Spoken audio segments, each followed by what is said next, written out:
In today's video, I'm going to teach you how to use shields in Monopoly Go, so let's jump straight into it. Shields play a crucial role in protecting your assets throughout the game, making them an essential feature to understand and utilize effectively.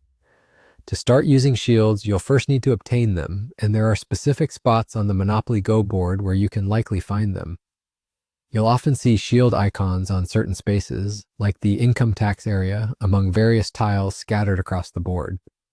The key to getting these shields is to roll the dice and land on those specific shield spaces.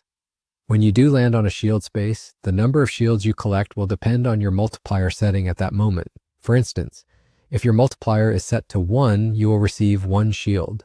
If it's set to 2, you'll acquire 2 shields, and it continues in that manner based on your multiplier setting. Utilizing multipliers can thus strategically boost your shield collection, giving you a stronger defense against your opponents. Once you've successfully collected shields, here's the great part. They automatically go to work to protect your properties. There's no need to manually activate or manage them. Whenever another player attempts to attack or raid your properties, a shield will automatically be used to fend off the intrusion. This automatic protection is immensely valuable because it minimizes the amount of money stolen or damage inflicted by the attacker, helping you maintain your position in the game.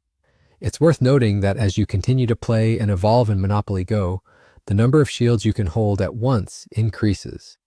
This growth aligns with the game's progression, emphasizing the importance of consistently collecting shields. Whenever the opportunity arises to land on a shield space, seizing it could afford you better protection and keep you fortified against competitive tactics from other players. And there you have it. That's how you use shields in Monopoly Go. I hope this quick tutorial helped you grasp the essentials of shield strategy. If you found this guide helpful, please leave a like on the video and subscribe to the channel for more insightful tutorials and guides. Your support means a lot and keeps us motivated to bring you more valuable content. Thank you for watching, and I look forward to seeing you in the next video.